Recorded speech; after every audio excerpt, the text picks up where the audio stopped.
Bonjour mes bien-aimés frères et sœurs. Quelle immense joie de pouvoir être réunis en ce moment précieux, un temps mis à part pour apaiser nos cœurs et nous connecter à la source de toute sagesse et de tout amour. C'est avec un cœur rempli d'espérance que je vous invite à ouvrir vos Bibles avec nous, ou simplement à nous accompagner avec un esprit et un cœur ouverts, alors que nous plongeons dans un passage qui résonne de vérités éternelles pour notre époque. Allons ensemble dans la parole de Dieu, au livre du prophète Amos, chapitre 5, versets 14 à 27. Écoutons attentivement ce que l'Esprit veut nous dire aujourd'hui. Recherchez le bien et non le mal, afin que vous viviez. Ainsi, le Seigneur, le Dieu des armées, sera avec vous, comme vous le dites. Détestez le mal, aimez le bien et rétablissez la justice à la porte. Peut-être le Seigneur, le Dieu des armées, aura-t-il pitié du reste de Joseph. C'est pourquoi, ainsi parle le Seigneur, le Dieu des armées. Dans toutes les places, il y aura des lamentations. Dans toutes les rues, on dira « Hélas, hélas !» On appellera le cultivateur au deuil, et aux lamentations ceux qui savent pleurer. Dans toutes les vignes, il y aura des pleurs, car je passerai au milieu de toi, dit le Seigneur. Malheur à vous qui désirez le jour du Seigneur. À quoi bon ce jour du Seigneur pour vous? Il sera ténèbres et non lumière. Ce sera comme un homme qui fuit devant un lion et rencontre un ours, ou qui entre dans sa maison, appuie sa main contre le mur et se fait mordre par un serpent. Le jour du Seigneur ne sera-t-il pas ténèbres, sans aucune clarté? Je hais, je méprise vos fêtes, je ne prends aucun plaisir à vos assemblées solennelles. Quand vous m'offrez des holocaustes et des offrandes, je n'y prends aucun plaisir. Les offrandes de vos bêtes engraissées, je ne les regarde pas. Éloigne de moi le bruit de tes cantiques. Je n'écoute pas la musique de tes luttes, mais que le droit coule comme de l'eau et la justice comme un torrent intarissable. M'avez-vous offert des sacrifices et des offrandes durant les 40 années au désert, maison d'Israël? Non, mais vous avez porté la tente de Moloch et l'étoile de votre dieu Renphan, ces images que vous vous êtes fabriquées. C'est pourquoi je vous déporterai au-delà de Damas, dit le Seigneur, dont le nom est Dieu des armées. Quelle parole puissante, n'est-ce pas?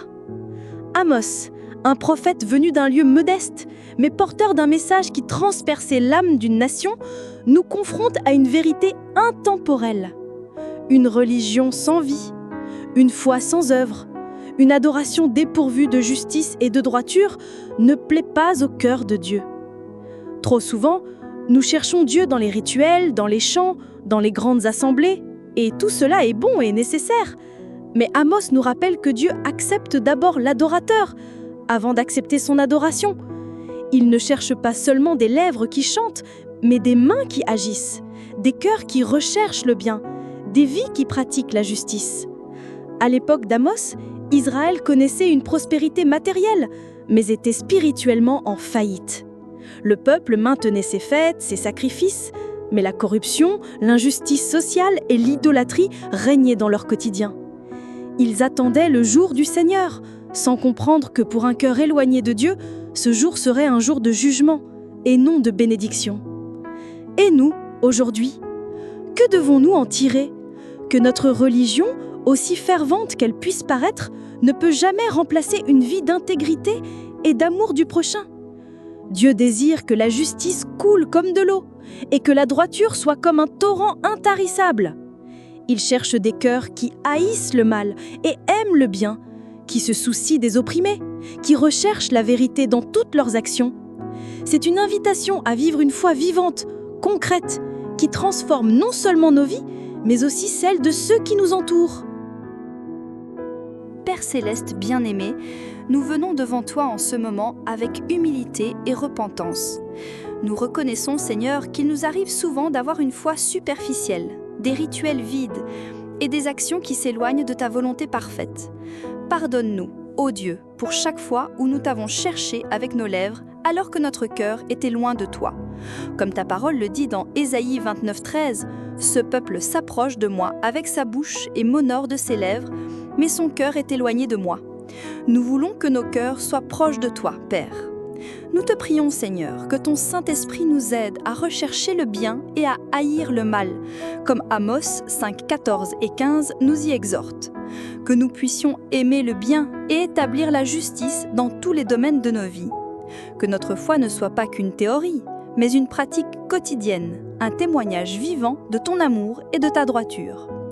Aide-nous à être des instruments de ta justice dans ce monde, à avoir compassion de ceux qui souffrent, des opprimés, de ceux qui n'ont pas de voix. Que notre vie reflète ton caractère, ô Dieu.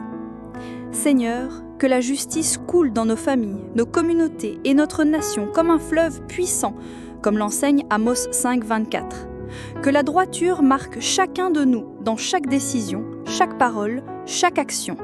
Délivre-nous de l'hypocrisie, du légalisme stérile et du syncrétisme qui tente de mêler ta vérité aux philosophies de ce monde. Nous voulons t'adorer en esprit et en vérité, comme Jésus l'a enseigné dans Jean 4, 24. Dieu est esprit, et ceux qui l'adorent doivent l'adorer en esprit et en vérité.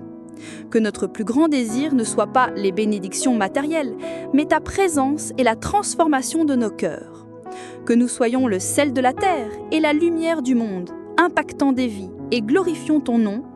Que notre vie soit un sacrifice vivant, saint et agréable à toi, comme nous y invite Romains 12, 1. Donne-nous sagesse, discernement et courage pour vivre selon tes principes, même dans un monde qui s'éloigne de toi. Que ta grâce nous soutienne et que ton amour nous guide.